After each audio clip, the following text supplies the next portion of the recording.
If you're here because every time you need to secure something with rope, you struggle, it's all right. You're definitely not alone. In this video, I'm going to talk you through the 3 knots that I've used that have worked for pretty much all the applications that I need through hunting, camping, working on a boat, or just everyday chores.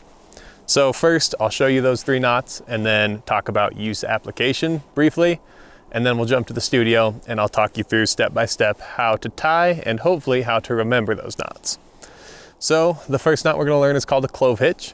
One definite use for this knot is when you're tying up a food cache or a game bag that I might have on this end of the line. I'll pull it to my desired height and then go over the branch one way, over the other way, hold my loop, and go through. This is going to give you a secure knot around any sort of cylindrical shape, like a railing, a tree branch, or even another line. Normally I do one more half hitch on my clove hitches just to keep it safe. That way, hopefully no bear is going to get into my food or my meat.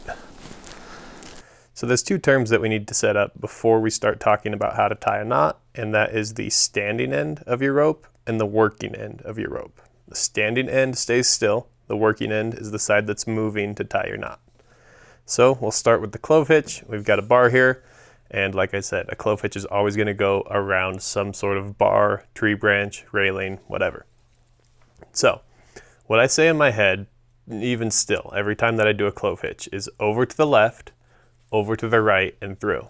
So the way that that looks is over to the left of your standing end, over to the right of your standing end, and then go through this loop that I hung on to here. When it's done correctly, you've got 2 perpendicular lines going away from each other with 1 crossover.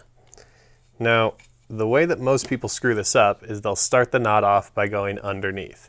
And that's why I say in my head, over, both times.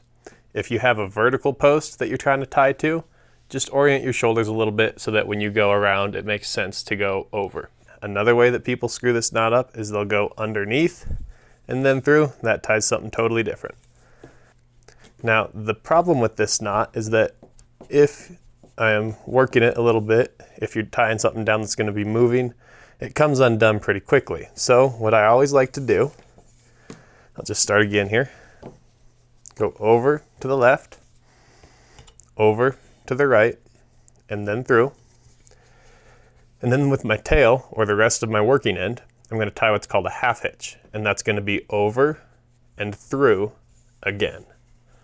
And what that's going to do is secure that so that your knot is not going to go anywhere.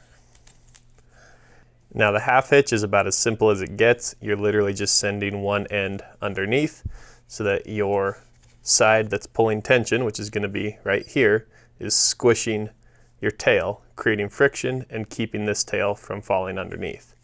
Now the second knot we're going to talk about is a bowline. I think this was probably the first knot that my dad ever taught me, and honestly you can use this knot for like 75% of your applications. It's a pretty simple one, but it is a little difficult to learn. Go around whatever you're trying to tie to, throw your loop, send it down, around towards you, back up, and pull it tight. Now the cool part about this knot is it's not going to cinch down on itself, so this loop will always stay that same size. And the second part is that you can always get this knot undone. I've had to tow thousands and thousands of pounds with this knot before, and even though I had to take a hammer to it, you can always get it undone as long as you just push down right there. So that's a super useful knot if you want to get your line back, which I always do. The first step is to create a loop. What you want to do is take your standing end and make sure that it's over top of your working end. If your standing end is underneath, the knot will not work. Another thing you want to notice is that my loop is facing the working end or the tail of the line here. If it's facing outward, this knot is also not going to work. So once you know that you've got your loop set right, we're going to talk about where this working end goes, or this tail. We're going to call it a rabbit. We're going to call this our hole. To tie the rest of your knot, just remember this. The rabbit goes down through the hole. He goes around the root, or the standing end, and then he goes back up out the hole. You have your knot. As long as you go down through your hole, There's very few ways you can go wrong here, because you can go either way around your root. So if the rabbit goes to the left or to the right, that's just going to decide which end your tail hangs out on the knot. Now I'll explain this knot a little bit more, because really it is pretty simple. You've got, let's see here. So you've got this line here, this tail is just folded in on itself and it's looped around your standing end. So that creates security there. And then this loop here, the purpose of it is to create your cinch. So you've got one loop pulling in on another loop. Boom, that's secure. To undo this knot will always come undone. All you do is push right here, pull up, and the whole thing will come apart. The third knot I'm going to talk about is definitely the most complicated, but it's still not a hard one to learn. It's called a trucker's hitch. I'm sure you've heard of it before. The purpose of it is to pull tension in your line and then keep that tension. So if you're trying to tie a load down to a truck or just run a clothesline between two trees, this is the knot you want to use. I'm going to start it out with a bowline on one side to secure this end of the rope.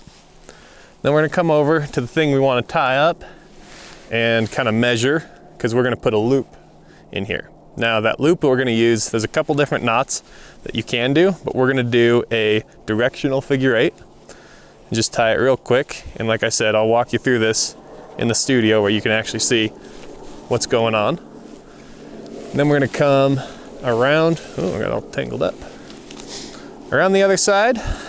But before I pull my tension, I'll come through the loop once and then through the loop again in the center of it, so that this creates a little bit of a half hitch.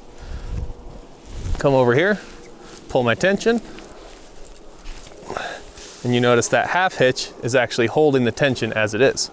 So all I have to do next is tie either a quick release half hitch for safety, or if I want it to be a little more permanent, I can come around and do 2 half hitches on this line, which is actually the same knot as a clove hitch.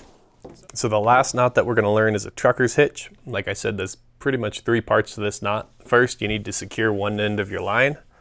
We're going to tie a bowline to this post.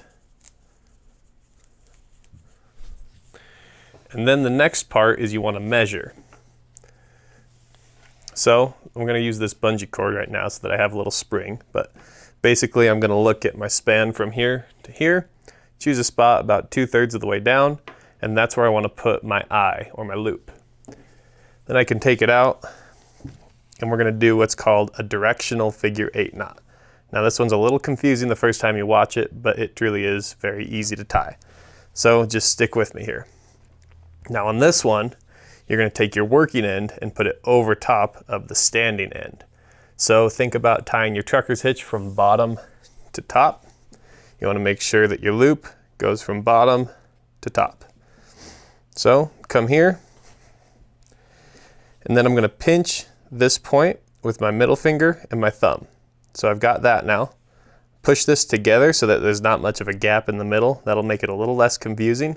For this next part, we're going to send this point underneath my standing end. Got to go underneath. And then I'm going to go all the way around.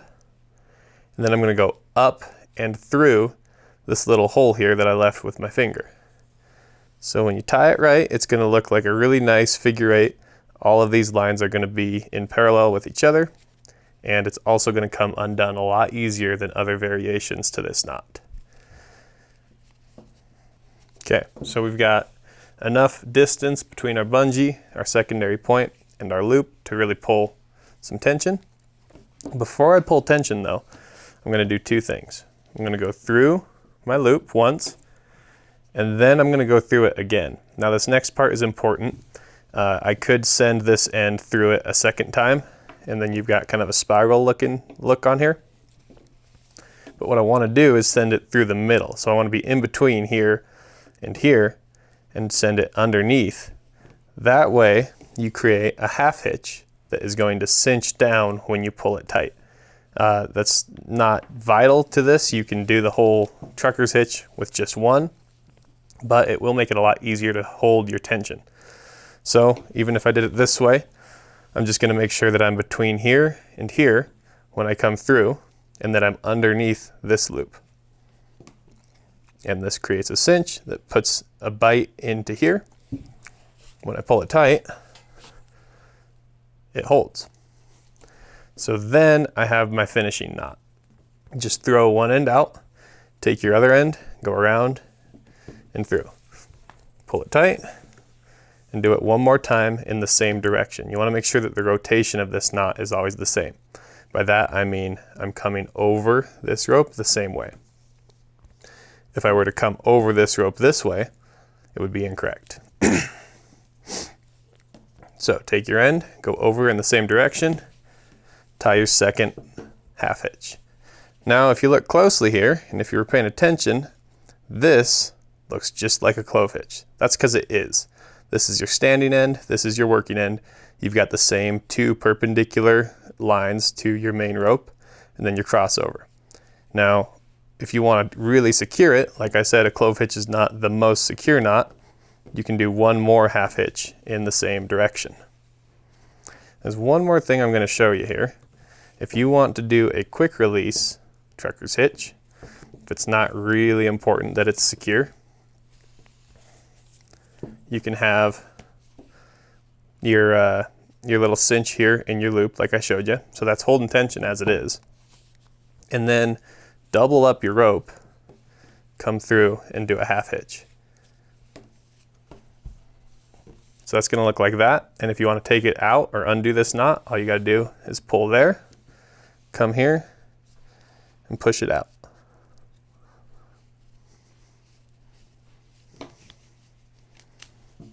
You're good to go. Now sometimes having that double cinch will be difficult to undo. So if you're worried about that, you can just go through your loop once, pinch it, and then tie your quick release half hitch. And that will give you not the most secure knot, but a quick and easy way to get it undone. That's it for the trucker's hitch. Again, this directional figure 8 knot is going to be the most difficult. Outside of that, there's a lot of different ways to do your finishing knot here. If you've done this knot before, you probably tied your loop as a overhand knot that was doubled up. So something that looked like this, came around and through. Problem with that is this knot is not going to come untied ever. Once you pull a little tension on it, it's going to be super tight and super difficult to get undone. So that's why I went with the directional figure 8. It's a little more difficult to learn, but it really is worth it, and it's worth remembering, because when you need to actually tie it, it's about as quick once you know it. So there you go. That's the trucker's hitch. Like I said, lots of variations. This is my favorite way to do it. And I think in actual application, you'll find that you agree.